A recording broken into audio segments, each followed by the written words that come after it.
Good evening, everyone. Thank you so much for joining me tonight. It's so great to see you all. I'm gonna give this a couple of minutes for people to jump on, and I'm gonna ask if you have your microphone muted.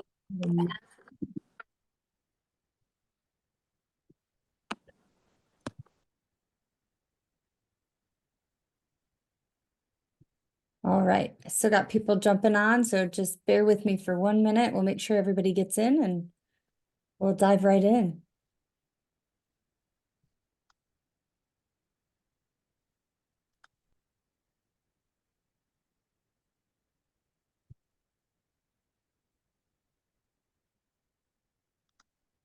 All right. I will just continue to let people on as they hop in, but I just want to thank you so much for joining me. I think the next 5 days are going to be absolutely incredible, and I am so honored to be able to guide you through this amazing journey, and I can't wait to hear about all the success you have in connecting with your equine partners. So I am going to make this interactive, and I would love to hear from you all. So please don't hesitate. If at any point when I'm teaching, if you have a question, feel free to chime in. Oh, we just got a couple more people jumping on here. And all right, awesome. Well, I see some familiar faces and I see some new faces. So if you are new to the Equine Wisdom Institute and we haven't met yet, it's lovely to meet you. Thank you for joining. And if you are an old friend or colleague, it's nice to see you as well. And let's see, so got a couple more people jumping on. All right. There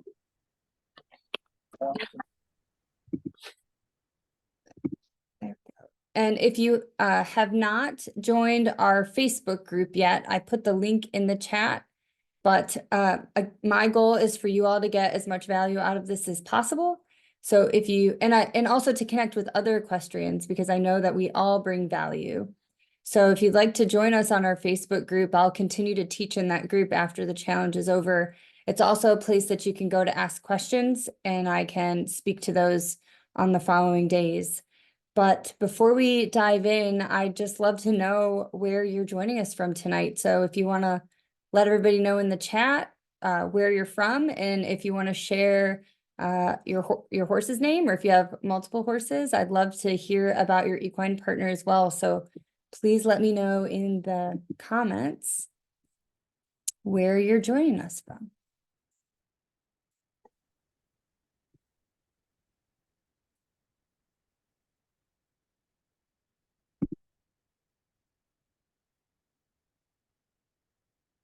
All right. Oh, hi, Judy. Yep, Judy. We've got Judy from Waterville.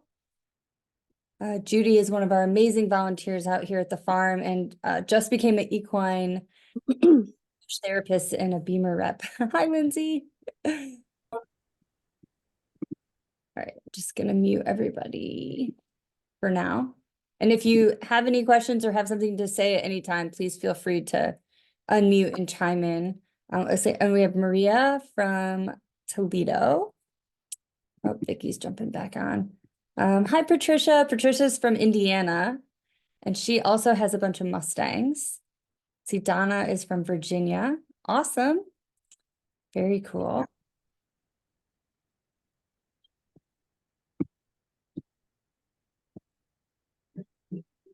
And we still have some people jumping in. Let's see, Liz is from Ruita, Colorado. Awesome. Oh, another Mustang girl. All right, go Mustangs. Awesome. I have found in the 20 years I've been gentling and training Mustangs that they respond to this work just so amazingly well. So, and we have Lindsay from Holland, Ohio. Me and Lindsay go way back. She was actually one of my very first students. I won't say how many years ago, because then I'll age myself.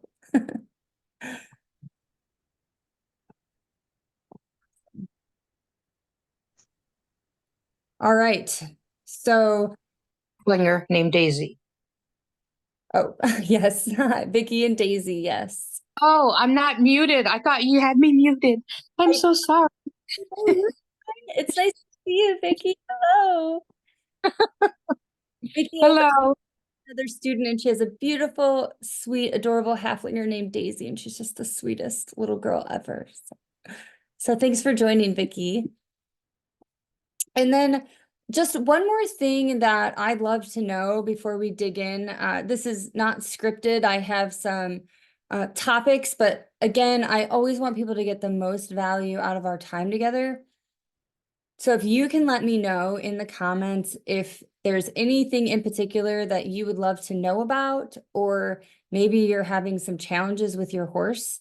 I would much rather speak to you all and your challenges than just communicate, you know. Okay, we have Mike from Eagle Mountain, Utah. Ooh, that just sounds beautiful. Eagle Mountain. Hi, Shannon. Nice to see you. Shannon's from Georgia.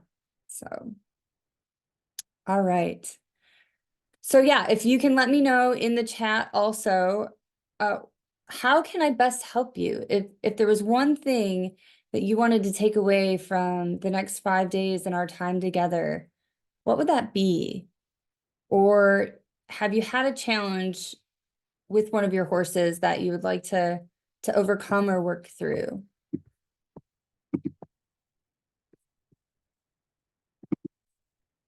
And I know not everybody has a horse, but maybe you've had a horse in the past, or maybe you've seen a scenario that you would like more clarification or information on. So um, would love to know what that is.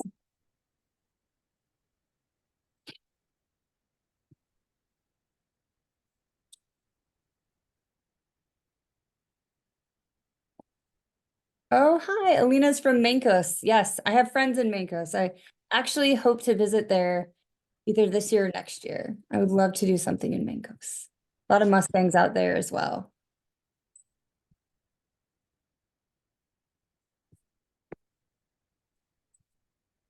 And I think we might still have a couple more people joining. Oh, yep, Chris. Hi, Chris.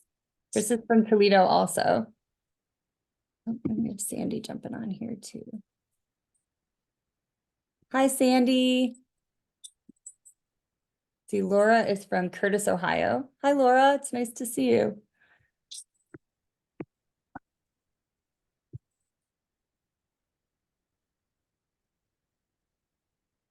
All right, I'll give it a couple more minutes. If you have a goal or objective or a burning question or just something that you'd like to know a little bit more about.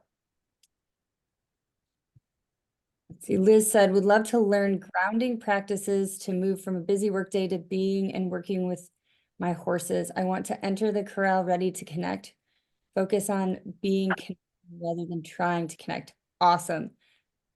Then you are going to love this challenge, and I will speak specifically to that tonight.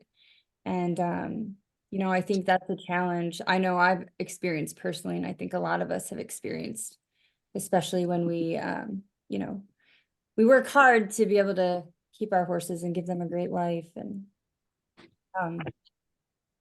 but sometimes that leads to us feeling a little bit stressed and burnt out. So we just had a few more people join in. Let's see. Vicky said, I'd love to connect on a deeper level with my horse. Awesome. And then Patricia says, we've talked a little bit about this. America is very high energy, and with the slightest movement, spins his Head head. out. On mute. Can you? I wonder if Duke could go up one. Here we go. Let's see, shaking from fear. I do use very, very soft hands, but hoping to find something that I can help her feel more comfortable when I enter her stall. Okay, awesome. And we're going to talk about that too. You know, especially when we have a horse that has anxiety, or maybe it's had trauma and there's not a lot of trust. Sometimes we want to be really cautious around them. And sometimes that can be counterproductive, and it can feed into their anxiety and perpetuate this cycle. Let's see, Laura said, I'd love to learn grounding practices as well. I'm a high energy person and have a high energy off the track thoroughbred. Awesome. Okay, great. That's perfect. All right, I think we have most of our people that are going to jump on, for those of you that just joined, we were just asking everybody to share where they're from. Oh, there's George. I was hoping he'd hop on. We're just sharing where we're from and then what we'd love to be able to get out of the course, and if there's any challenges that you're having specifically, just so I can make sure that you all get great value out of this. All right. Okay, and Monica is from Henderson, Kentucky. Awesome. Thanks for joining us, Monica. It's lovely to meet you.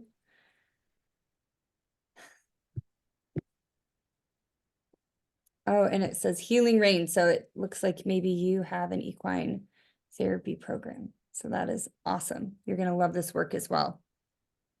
I know I shared this in a lot of different Facebook groups, because whether you are just wanting to connect a little bit deeper with your horse, or you have a program, or you're doing something on a larger scale, this will all apply to you. And I love to serve people who are serving people. It's definitely a passion of mine. All right, so welcome all. Again, for those of you that just hopped on, I love to make this interactive. I don't want to just sit here and talk at you guys. So if you have a question at any time, I'm moderating the chat. Please feel free to pop it in there and help me help you.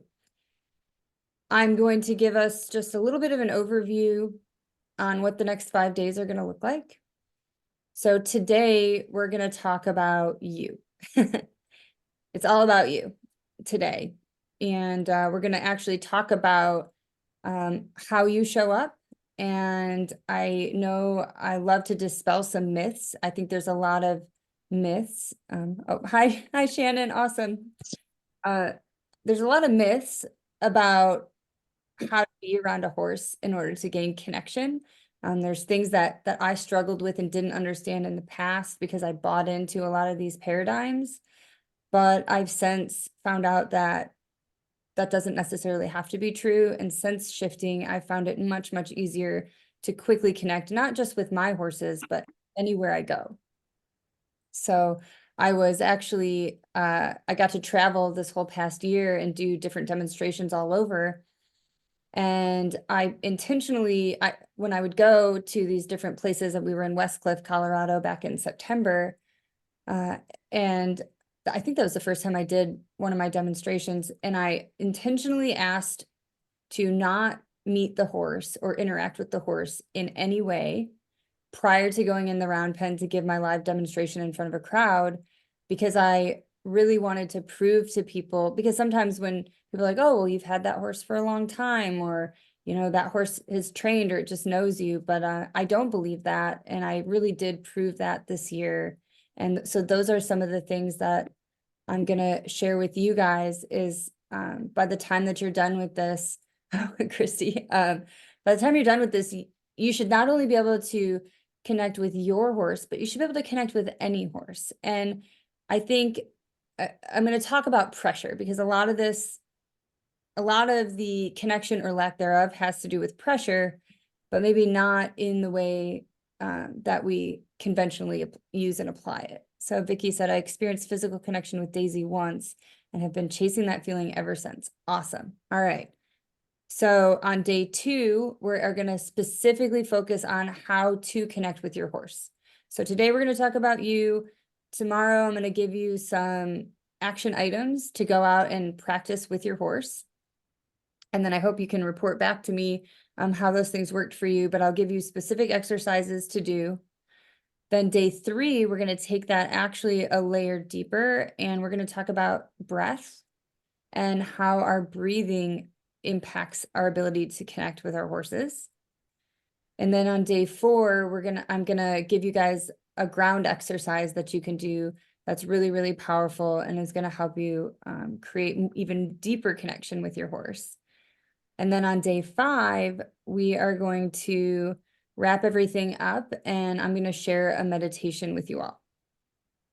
And I know, you know, I wanted to make no barriers to people receiving this information. So if you join the free course, you will get all of the same value in that. I do have an option if there's a day that you can't make it, or if you really love what we're doing and you didn't join as a VIP, you're welcome to do that anytime. And then you can have all of these recordings. And, I always love to give people value first. And so I'm Sorry. happy to do that. Oh, somebody's off mute. There we go. And then also for people that do join the VIP, I do energy work with people and horses. It's called the crystalline consciousness technique. And so if you end up wanting to opt into that, sending everybody at the end of the week an energy session. It's called the Grand Cross. And it's pre-recorded, but it's something that you can go out and play and be with your horse, and it will help you connect energetically. And it's called the Grand Cross because as humans, our spine is vertical and horses' spines are horizontal. So when you go through this energy process with your horse, it actually connects you guys energetically, but in a balanced and healthy way, instead of a way that is not healthy that we're going to talk about tonight. So does that sound good? Let's see. Okay, Vicky's not able to get out to the barn during the week, and that's fine. You can always write this stuff down too if you can't make it out, and practice it after the challenge. But if you can get to a horse this week and you can practice some of this stuff, I really encourage you to do it. It does work very quickly, and it's very, very powerful. So I just want to get into a little bit about my background and just share with you how I got here and why I am so passionate about connecting with horses. So I started gentling wild horses 21 years ago. Gosh, it's hard to say that out loud and think about, but 21 years ago, I had my first experience with a wild Mustang. And so I had grown up showing 4-H, quarter horses, Western pleasure, got out of horses to join the military. And then I found myself actually living on the Air Force Academy in 2003. And I had got out of the military to be a stay-at-home mom. I didn't do well with that. I really struggled. And I was in a bad place mentally and emotionally. But as fate would have it, I ended up going to the stable on the Air Force Academy, and they just started allowing me to come out there, help out, volunteer, groom horses. And long story short, they talked me into adopting my first wild Mustang. And so I adopted a yearling, and I always say she picked me. I walked into a herd of about 50 yearlings, and they all ran away except for her. And when I turned around, she followed me back into the barn. And I do believe that this horse had big plans for me. She's really the reason that I've gone on to be able to do everything that I've done. And I still have her today. Her name's Shelby. And she's just absolutely incredible. And we've kind of grown and learned and evolved a lot together over the past 21 years. But I started out learning natural horsemanship, and coming from the Western pleasure background, which was really not a nice background. And, I reflecting back on that time in my life, I think about some of the things that I did to horses, and, how awful that was. But we didn't know better. That's how we were taught. And I feel like since I've been helping people in the past 20 years, that seems to be always the case. We loved our horses. We thought we were doing right by our horses. We had no idea that what we were doing was so damaging. But I also believe that when we know better, we do better. And so that's one of the reasons I'm really passionate about this. So I started to learn natural horsemanship, and I thought that was the greatest thing I had ever found, because it was a way to get the horse to follow me around the round pen. And, I thought what I had was connection at that time. And so after I learned from some of these natural horsemen out in Colorado, long story short, I ended up moving back to Ohio. And I had something special at the time, because in Ohio 20 years ago, not very many people were practicing natural horsemanship. And so I was able to, because I felt like I knew the language of the horse, I was able to help a lot of people that had a lot of problems with their horses, and I was always able to somehow work these things out of the horse. And so I spent 8 years getting a lot of problem horses or last chance horses. Hey, if you can't fix this horse, it's going to go to slaughter. And so I became really, really successful at taking horses that had a lot of trauma, behavioral challenges, and helping them fit into our world and, you know, be able to manage the stress around them and maybe release their traumas and go on to have really good, successful lives and careers. I was able to work with some horses that people called me and were like, don't even risk getting on this horse. It's going to kill you. And those horses have actually gone on to become children's horses or 4-H horses. So I thought what I had was amazing and incredibly valuable. And I don't want to discredit it because it did work and it saved a lot of horses. But I reached a point in my career, you know, and I think when you're able to get results on every single horse that you ever work with, and then there's like hundreds of them, you know, I think that can bolster your ego and not always in a healthy way. And but I knew that I had something in my back pocket that I had never seen not work.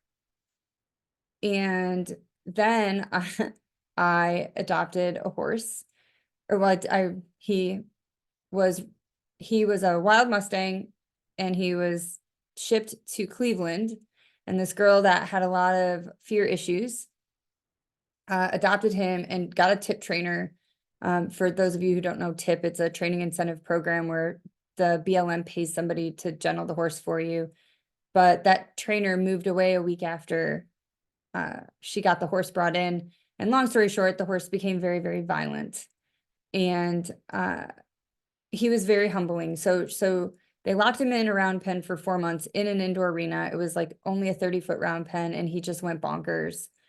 And of course they called me, and I went and picked him up, and I, you know, was pretty confident in myself at that time. So I just jumped right into the round pen, and he spun around and Mach 10 backed up to me and tried to kick my head off within 3 seconds of being in the arena. And I was like, whoa, that's new. I've never had a horse actually try to attack me unprovoked. And I had this like discerning moment where I'm like, okay, I don't know that what has worked for me is actually going to work. And I actually got afraid. And I had never been afraid ever. Like, put me on the most fire breathing dragon horse, I can work it out of them, you know, so on and so forth.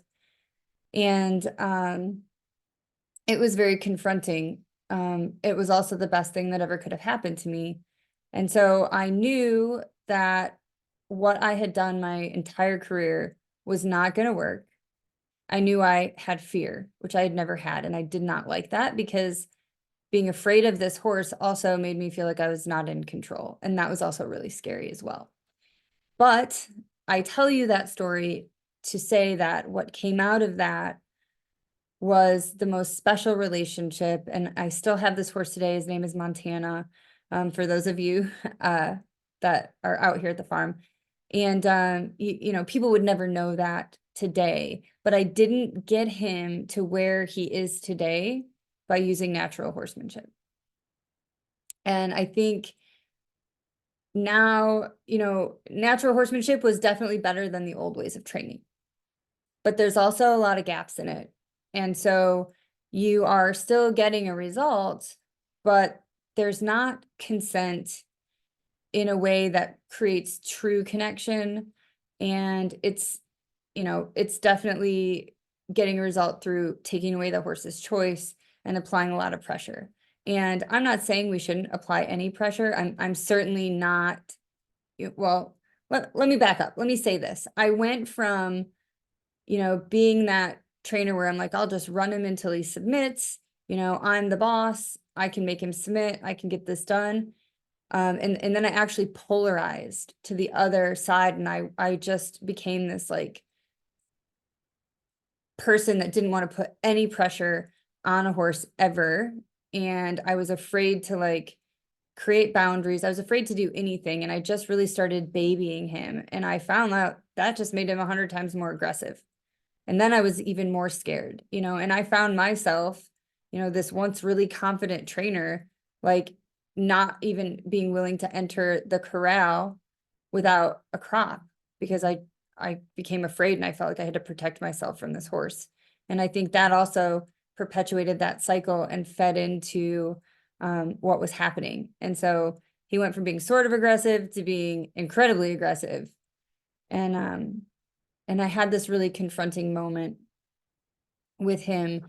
And I feel like this was the moment that changed everything for me. And it was the moment that I had to kind of admit defeat in my own way. And so I ended up going out into the corral, and we have like a run-in shed, and he was in like one half of it, and there's like a wall, and I kind of stood up on a block over the wall. So I was still protected because I was still very afraid of this horse in that moment. And I just looked at him and I said, I am terrified of you. I'm terrified. I'm afraid to be in your space. I'm afraid of what you're going to do to me. I'm afraid that I can't, you know, help you. And I really want to help you. And so I'm going to just ask you if you can show me. Please show me how to help you. And there was an immediate shift in that moment. And so that is the shift that I want to talk about first. And of course, this has been, you know, 6 years ago, and I've learned, I think sometimes we get an awareness and we know that something has worked, but we don't exactly know how. And then as time progresses, we get bits and pieces of information that kind of explain to us, oh, well, this is why that happened. And so people always told me, you can't show fear to a horse, because if you're afraid, the horse is going to be afraid. And I bought into that. And, you know, so I'd want to go in there and, you know, you got to stand tall and you've got to hold your space and show them that you're the leader and you're in charge. And I realized in that moment that it's not how you feel that actually impacts the behavior of the horse. And I guess also, sidebar for those of you who don't know me, I also have been running a equine assisted services practice since 2011. We primarily serve veterans through 5-day healing intensives with the horses. But you know, even in doing that, there's been so much crossover to my experience with Montana and his aggression. And in the equine therapy space, people like to say like a horse is a mirror. And I don't agree with that, because I do believe that horses also have their own experiences, you know, and I know there's a lot of controversy between horses like being tools and being independent, and I don't want to go down that rabbit hole. But I have learned over the past 6 years, and it's been validated over and over and over again in the hundreds of people that I've worked with since I've had this awareness, that horses are actually responding not to your raw emotional state. They're actually responding to the pressure created by the incongruency of how you really feel and how you're trying to show up. And that pressure is like a barometer. And so if you are really being honest with yourself about how you're feeling in a moment, it doesn't matter how you feel. You're not going to impact or affect that horse with your emotions. You're going to cause anxiety, and you're going to impact that horse by trying to cover up how you feel. That creates the pressure. And this is not just everything I'm going to teach over the next 5 days isn't just true with horses. It's true with people too. All right, Monica said, wow, would love to have that statement typed in here the way you just said it. I don't know what I just said. Okay, yeah. If somebody wants to scribe for me, I'll say it again. Horses don't respond to your raw state of emotion. They respond to the pressure created by how you feel versus how you're willing to show up. And this was validated actually by a memory that I had, because in 2013, I was running a big boarding and training operation with my dad, and he suddenly and unexpectedly passed away. And I, we came home from the hospital, and I just remember like the first thing I did after I found out he was gone, and I was just overwhelmed with every emotion you could ever imagine. And I ran out into the pasture with, and some of those horses were his horses. And I just fell to the ground, and I was screaming, and I was sobbing, and I was flailing. I was doing things that by all means should have made the horses want to go to the other side of the pasture, and they all came around me. And Shelby was just like licking my face, and even when I was just hysterical and sobbing. And so it was crazy when I put those pieces together, because that memory just like popped right into my head. And so since having that awareness, I see it every time, and we bring 70 veterans through our program every summer. And I see it with every one of them as well, because the moment they take off the mask and they're like, you know what, damn it, this is how I actually feel. The horses are typically on the other side of the arena. And the moment that they just admit how they feel, they become magnetic, and the horses just gravitate to them. Patricia said she has a similar story with her herd. Yes. Yeah. So I think and again, like I truly believe that the love of our horses is at the root of every action or inaction that we take. But if we're misguided, we're unintentionally causing harm to our horses. And so the biggest thing I want to share, and why we're talking about you all before we even get into talking about our equine partners, is because you have to know that it's okay to feel and be however you feel and be in that moment. It's okay. And, if you're not willing to give yourself permission for you, which I've been there, then I encourage you to give yourself permission for your horse. And I know, I think it was Laura wanted to learn grounding practices. And Liz wanted to learn about how to go into the arena from the busy workday. And so I would encourage you, again, like we're like, oh, we got to leave our stress outside of the arena. We don't want to take it to our horses. Well, you're taking pressure to your horses if you're not taking your authentic self, whatever that's like.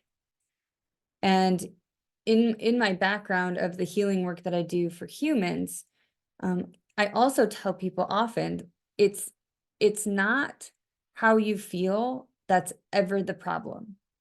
If you feel a certain way, it's never a problem. If you feel anxious, not a problem. Angry, not a problem. Resentful, not a problem. Feelings are feedback.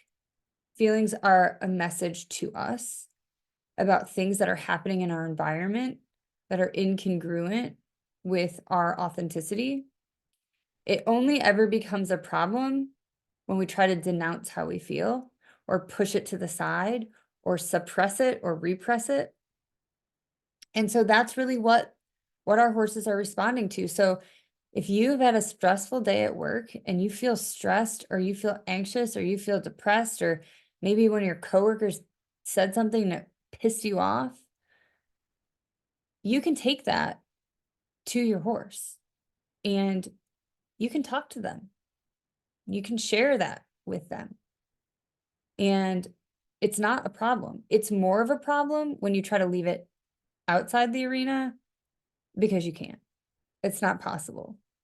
And the horses know that. And they are very sentient beings. They also can feel things on a scale much, much larger than we can feel things. So they always know how we feel.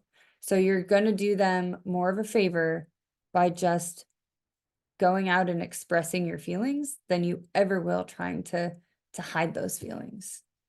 So hopefully that makes sense. See, Vicky said, when I go into the pasture, all the others come to greet me except Daisy. She walks away from me. Okay. Thank you for sharing that. And that's also part of what we're going to talk about this week. So I don't know if any of you have a horse that walks away from them in the pasture, doesn't approach them. But our thoughts create pressure. And horses know our intentions the second we walk into the arena. And so I took a group of veterans this past year through, we went and brought in some Mustangs, wild Mustangs, and I didn't touch the Mustangs. I walked the veterans through the whole process. And it was amazing. You know, we had to start with letting go of our agenda, because our agendas also create pressure. And I'm not saying that you shouldn't have goals or objectives with your horse, because you absolutely should. But it's about creating a foundation first. So if you have a horse that doesn't walk up to you when you walk out in the pasture, I'm going to encourage you to stop doing any training or any riding for a period of time until you can actually build a connection with them. And it doesn't mean that you're never going to be able to have goals, but it's different. There's different phases to this. And the lessons that I present on and that I have been traveling and teaching, it's called the pyramid of connection. And there are different phases, right? So I'm going to be different in phase 1 with my horse than I am in phase 2 and 3 and 4. And so in the beginning, when you're creating connection, it's absolutely critical that you drop the agenda, because I'm not going to get super deep into quantum physics, but we are energetically connected with our horses, and they can still feel us and feel our thoughts from thousands of miles away. And there's actually a lady named Alicia Main. She's absolutely incredible, and she did her PhD in quantum physics and horses. And I highly, highly recommend, if you don't know her, that you find her on Facebook and follow her work, because we had a conversation last week that just further validated everything that I have discovered and I've been talking about with my own validation, but this was outside validation. Her name was Alicia Main, and I can actually put her in the Facebook group. I'll put her profile in the Facebook group if you want to follow her. She's amazing. I know George, who's on the call tonight, did some work with her as well. But they know when we have an agenda. Okay, Liz knows Alicia as well. She is amazing. Highly recommend you follow her as well. So to summarize, the first thing that we have to do when we're creating connection with our horse is completely drop the agenda, right? And the other thing I'll say to this too is that if we're going out there with a goal of like, okay, I'm going to go out there and I have to get into the present moment, that's still creating pressure. You're creating pressure on yourself to be in the present moment and not think the thoughts that are probably coming in your head. So you're denouncing your thoughts. So I have found, and not that there's anything wrong with like trying to get in the present moment. I know there's a program called the Trust Technique. It's really cool. He kind of guides you through how to get in the present moment. But I've just found that takes a lot of practice and a really long time, and you can do that. And I took the training and I thought it was of value, but I have found that when you can just go out and be in full expression, you become magnetic. And when you go out to be in full expression without an agenda in the beginning, that's what's going to create the connection. That's what's going to draw your horse to you. And I'm going to give you more over the next couple of days, more actionable items, but I think it's really, really important for day 1 that we just have this conversation and that you all do some deep reflection. And I want you to just take a minute now and think about or pull up a memory of when you've gone out and you've had stuff on your chest. Do you try to pack that away? Do you try to leave it at the gate? Have you ever had a conversation with your horse and just told him exactly how you feel? If you haven't, boy, you're missing out. And I highly encourage it. Definitely changed my life. But horses are highly, highly energetic beings. And there's a lot of research on this now that can be done. But basically, horses can vibrate from anywhere from 55 hertz to 40,000 hertz. So their natural resting state starts at 55 hertz. Humans, our natural state of rest, when we are just sitting in a chair doing nothing, is 5 hertz. So we start at 5, they start at 55. Human vibrations can go up to 19,000 hertz. Horses can go up to 40,000 hertz. So what does that mean? Every emotion that we feel in our body sends out a frequency. And if you have never looked at David Hawkins, Dr. David Hawkins, he wrote the book called Power versus Force. And he also created the Hawkins scale of emotion. Through kinesiology, he tested thousands of people and had them go into different emotional states. And then he tested the vibration of that emotional state. So again, we're having a conversation with our horses from a vibrational level that we probably don't even have an awareness of. But again, going back to what I said first, and the interesting part is that in order for us to raise up in our vibration, we can't suppress our emotions. We must express it. It's like, don't push the red button.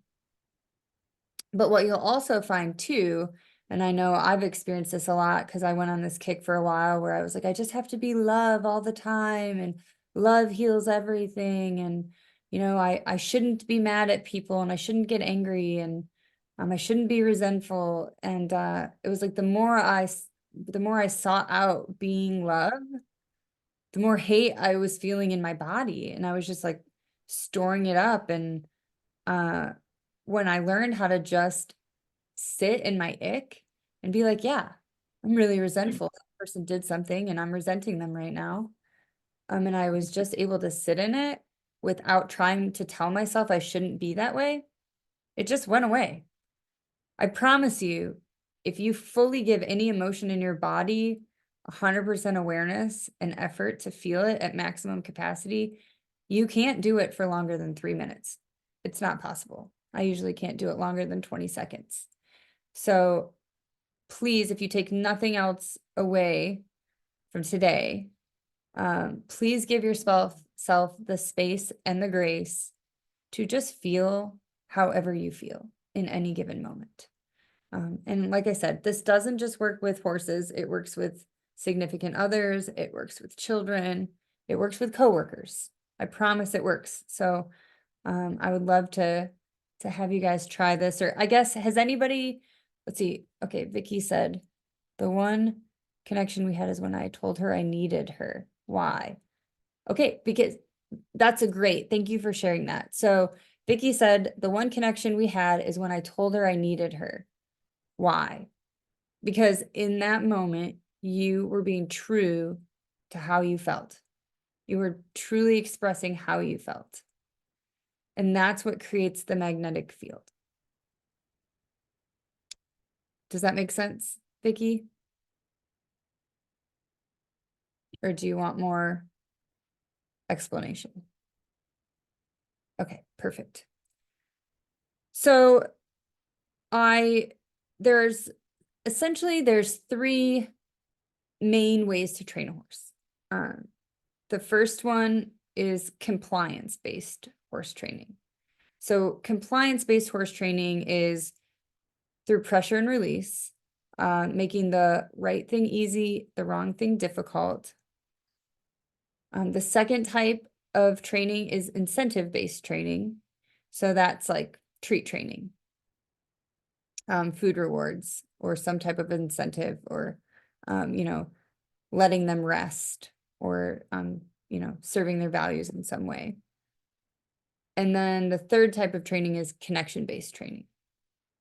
And I will tell you that there's no right or wrong, and there's no judgment. I use all three of those. In different scenarios. And the other thing I will say is that every horse is different. So there is no cookie cutter, and anybody that tells you that there's some cookie cutter way to train a horse, that's just simply not true. The things that I used on some horses would never work on others. And then by the time I got to Montana, I knew that nothing I had ever done before was going to work. I wasn't going to run this out of him. I wasn't going to intimidate this out of him. I wasn't going to bribe this out of him. There was only, you know, being raw and being real. So, you're also going to use these at different times in your relationship. I believe personally, every relationship with a horse that I create, I start with connection based. And so that's what we're going to talk about today. But I'll also share this as well. I just adopted a Mesa Verde Mustang back in September. Her name is Kyra. She's a beautiful Perlino. I joke that she summoned me from 2,000 miles away, because when I saw a Facebook post about her, something possessed my body, and I just started typing that I would adopt her, even though I did not need another horse and had no intentions of getting another horse. But she's very, very special. And I wanted to make her kind of the new test ground for everything that I'm doing. And I really did try to just follow my protocol like to the T. So I got her home. And fortunately, I didn't have any time frames that I had to hit. So we had unlimited time. And I just started going out there. Whatever mood I was in, didn't matter, didn't try to be calm, didn't try to be still, didn't try to be anything. I just went out in full expression. And just, I laid in the round bale feeder for a few days, but I didn't ask anything of her. I didn't put any pressure on her. I didn't have any mental pressure on her. I didn't have any agenda. I just thought, you know what, we're just going to hang out until you let me know what you'd like to do next. And very, very quickly, she started to connect with me. But I don't know if I'll call it a mistake, but I also got to a point, because I started to get excited. I was going out there and I was doing the breath work and I was doing all these things, and she was wanting to connect with me, and I got excited and I really wanted to show people, you know, I was video recording all of this, and I'm like, oh, today's going to be the day. And I did go out there one day and I thought, man, today I think she's going to let me pet her and connect with her. And I set up my camera and she wouldn't come near me. And I was like, what the heck? Like, we've been doing so well. And then she actually went over and knocked my tripod over. And I was like, okay, you're right. I absolutely had an agenda. And I absolutely see how you feel pressure from that agenda today. And I turned the camera off, and I just went back to being present. And again, not like trying to not have thoughts, because I don't feel like that's being present. I feel like that can create pressure, but just being whatever I was. And she came right over to me and she connected with me, and she wrapped her whole neck around me. And I just started scratching her, and probably for about an hour, you know, we were just able to connect for the first time. And it was so amazing. And of course, after that first original connection, she was fine when I did bring the camera out. But man, talk about confronting. And you know, she really held me accountable to practice what I preach. And I did start, you know, I wasn't there that day. I was there that day because I wanted people to be proud of me and see what we were doing, you know. So they picked up on that. Let's see, Christy said, when I go to the barn with no agenda, that's when all the horses are interested in what I'm doing. Any other time I'm on a mission, feed, water, brush, etc., it's a different experience. Absolutely. I don't know if any of you have ever fixed a fence, but I feel like when you're repairing fences, like you can't get them away from you. They're like all like, oh, hey, what are you doing? And again, our agendas create pressure. Does that mean that you're never going to have an agenda? No, it doesn't. But you have to understand that your relationship with a horse follows the natural law of rhythm. It has an ebb and flow, and you have to balance it out. Well, I don't necessarily like the word balance, but it has to be in harmony with your ultimate goals. And the second thing I want to just touch on tonight is also the consent piece. And you know, it really ties into this. But in the beginning, when I'm creating connection with a horse, I do not have an agenda. And I also kind of open up that space. And my pet peeve is when people call their horses names because they don't maybe understand English. But I 1000% guarantee they heard the thought in your head before the judgment came out of your mouth. So if you're saying, oh, my horse is a bitch, or oh, my horse is just stubborn, or my horse is this or that, or he's being a jerk, like, please, I just encourage you to really reflect on that, because they do know what you're saying about them, and it becomes self-fulfilling prophecies. After spending 8 years specifically working with problem horses, I can tell you without doubt that so much of those problems, the horse did something one time, their human labeled them, and then they always did this, and then I would come in with no mental pressure and be able to accomplish anything very quickly, because I know that I'm just going to see in my mind what I would love for my horse to do, and my horse is going to do that. So I guess that's another sound bite as well. If you want to have connection with your horse, visualize it. Our horses can interpret the pictures in our mind. Anytime I want a horse to do something, I visualize it first. And you would be shocked at how much that just totally changes the relationship. Just visualize what you want, and that's like 80% of it, right? But that also leads to the next thing I want to talk about, which is certainty. And I actually had a great experience. When I brought my Mustang home from Colorado, I also brought a Mustang home that was adopted by Lynn Thomas. And for any of you that don't know Lynn, she's the creator of Igawa. And she adopted her first wild Mustang in September on a total serendipitous fluke. But you know, it was great to work with her because we had her Mustang, and she came out and spent a week, and in just a week's time, she went from not knowing this horse at all to having pure connection. And actually, if you want to see that process, she recorded the whole thing, and it's on her Facebook page. So if you look up Lynn Thomas on Facebook, she's one of my friends, or I can also put her profile in the Facebook group. She did like 14 videos. They're all about, 5 to 10 minutes long. And you can watch, I took her through the whole process of creating connection. And there was some challenging moments in there as well, which were really neat to see how she worked through and overcame those moments as well. But, we did start, and it was just in 7 days, right? And so we started with no agenda. But then it got to a point where Milkshake is the horse's name. He started trying to find out if she had boundaries.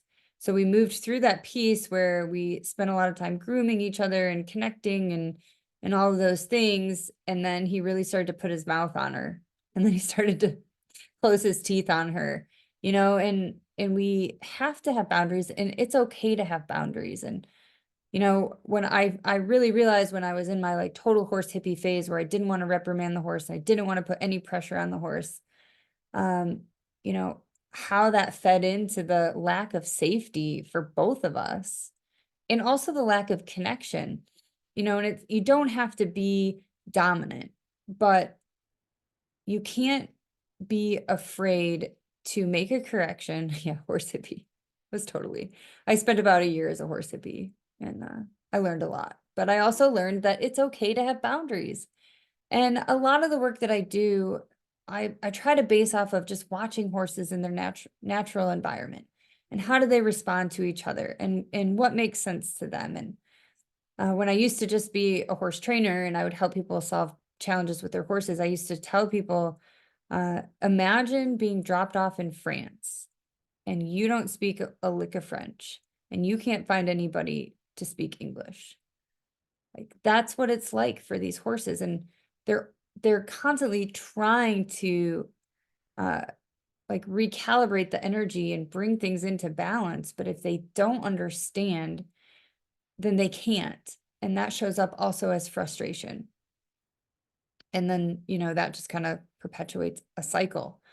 But if you can embrace the emotion of certainty, so only asking things when you're clear on how you can ask in a way that they can understand. And if they let you know that they don't understand, instead of increasing the pressure, going back and saying, what part of that did I communicate incorrectly?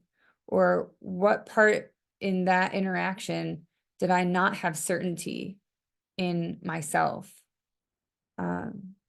That's really, really important and really a game changer. And so if you want to build confidence and build a trusting relationship between you and your horse, you have to set yourself up for success and say, what do I know and what does my horse know?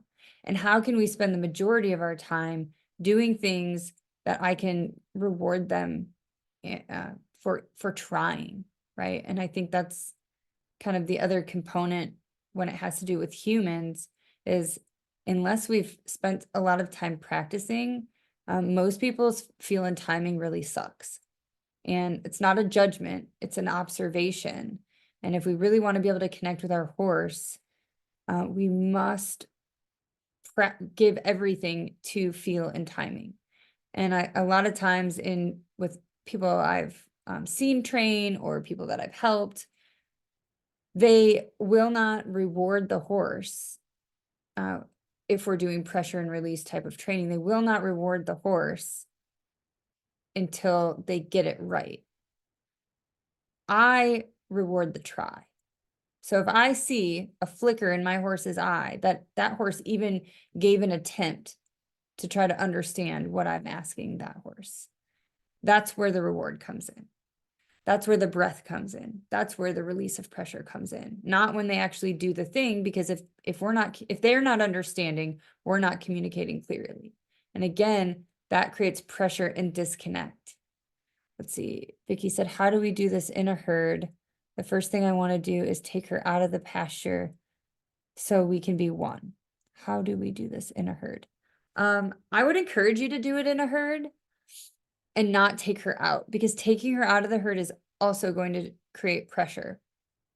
And to go back to the Montana story briefly to make that make sense, I had him isolated in a small run-in, and before I would even begin my work with him, and he told me, like, and again, people say if only horses can talk, they can talk, and they will talk to your heart.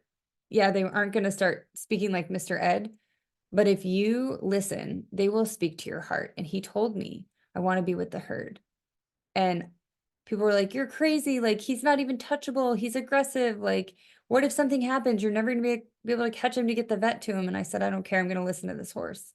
And within a week, I turned him out into the herd. And within a week's time, he was approaching me. So, I think another part of creating connection with our equine partners is going to their environment first before we bring them out into our environment. So, again, I'm going to give you tools tomorrow and the next 3 days on how you can connect.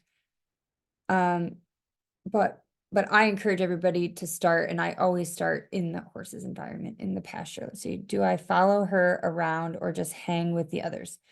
No, do not follow her. I would just pick a spot and be present. And and then we're going to go over breath work on day 3. And so I will also encourage you guys to do some breathing techniques. And I know that we're getting to the end of our hour here, so I just want to wrap up on a couple of points. But so our horses take on our energy, they exchange energy with us. There's all this energy flowing around and it becomes interconnected. And I think, you know, a lot of times we see ourselves as separate from our horses, which also perpetuates the lack of connection. And I know there's all these debates, there's a lot of different perspectives and a lot of different paradigms on what a horse's role is today for a human, whether that's in the therapeutic realm or the show realm or whatever the realm is. But I think it's important at the end of the day to really consider that we are all just energy. Our horses are energy, we're energy, the computer you're on is energy, the chair you're sitting in is energy. And so I think the biggest mistake we make is thinking that we're separate, because we're actually all connected. Everything is energy. And I'm also going to post this in the Facebook group, but what does happen over time is the things that you repress in you, they create pressure in the horse. And then over time, they actually start to show up in the horse. And so anything we repress, a dis-ease of our mind, anything that in our mind that we're not at ease with, will actually show up as a disease in our body. And what happens when we get these energetic connections with our horses is the horses will actually start to take that from us. And I'll talk a little bit more about that tomorrow. But it's really important that we are dealing with our emotional baggage. It doesn't matter, you know, horses, the way that horses show up in the equine therapy realm, that's just how they show up.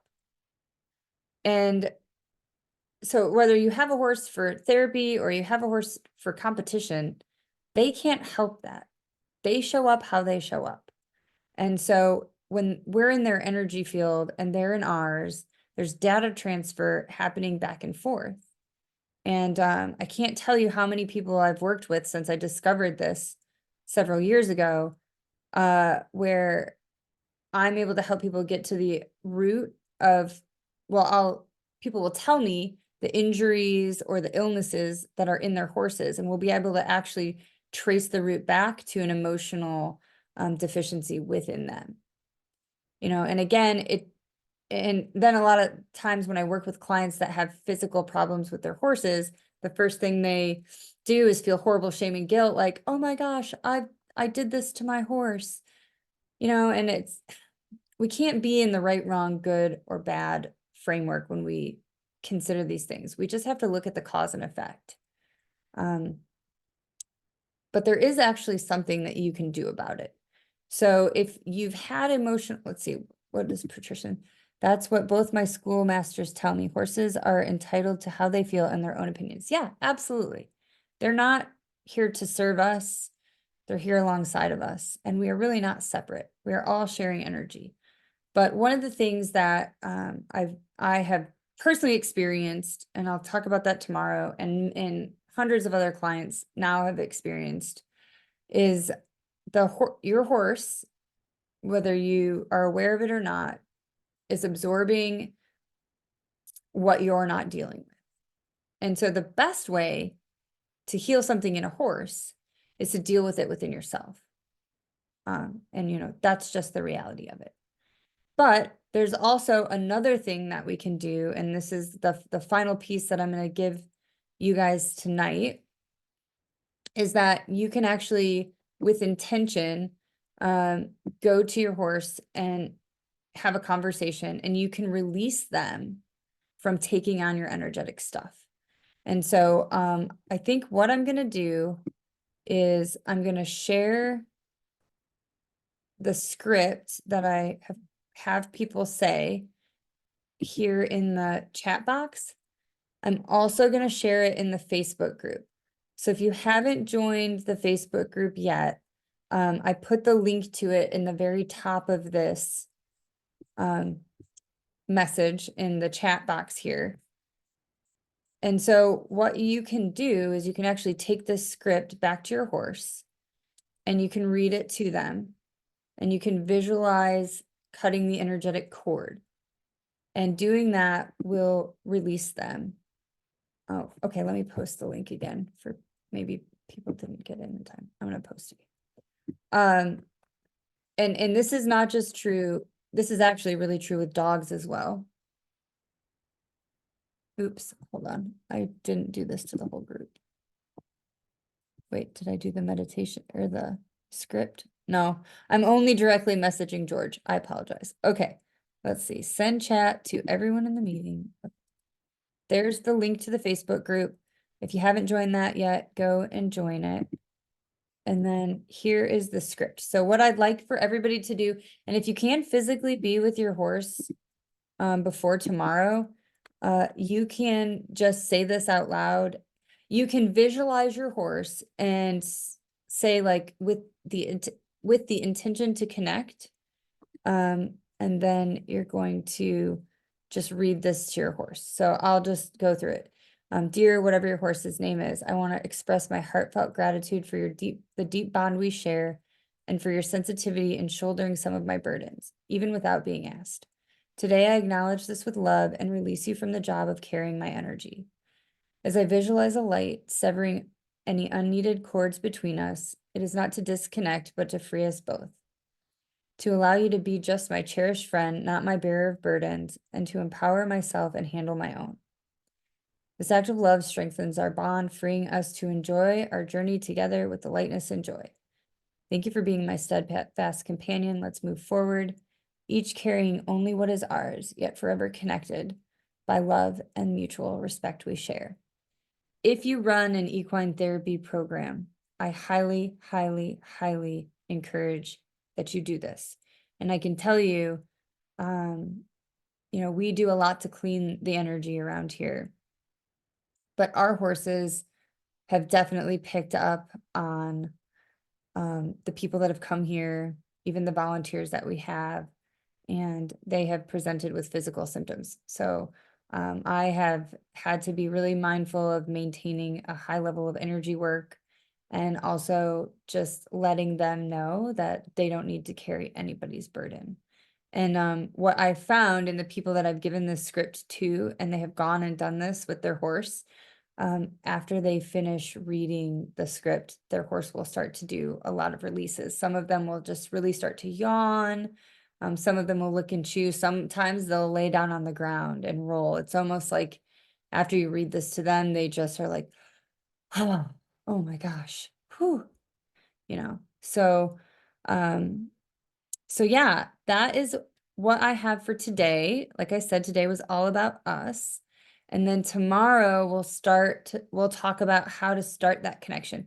But if you have the opportunity to get out to your horse before tomorrow night, I would love for you to read this script to them and then report back to us tomorrow, what you noticed and what you experienced. And then for those of you that joined on the VIP, you should have received a link for a separate Zoom, and we'll jump over into that Zoom now. I have 30 minutes of left for direct questions and conversation. So if anybody didn't get in on that and they want to be, just shoot me a message and let me know, and then I'm happy to add you to that group. Can you send the link to join if you're still able to? Yes, absolutely. Okay, let me get the link. I'm still not tech savvy. Yeah, and like I said, I wanted to definitely make this affordable to everybody. I know some people don't have a budget right now because times are tough, but I even wanted to make the VIP affordable because I think that it's important for the world to know this stuff. Sorry, I'm trying to find the link. Where's my Gmail? Give me just 1 second.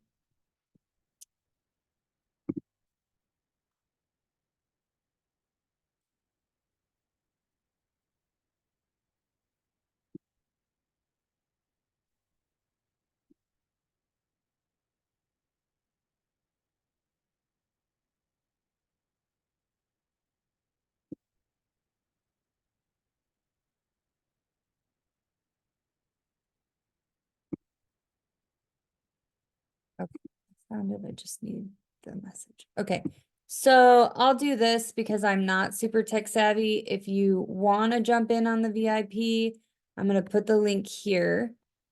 The password is VIP123, and then we can just settle up later on the $27.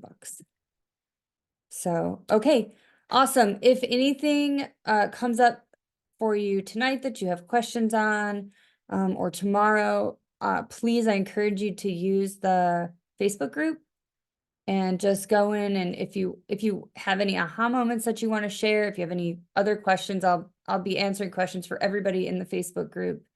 Or if something happens cool and you want to share, please feel free to do that. But let me see, hold on. Patricia, perfect. Oh, yeah, I sent it out in a email, but for those of you that didn't get the email yet, there it is. So awesome. Everybody have a wonderful evening. It was so lovely to connect with you all, and we will see you all tomorrow. Have a great night.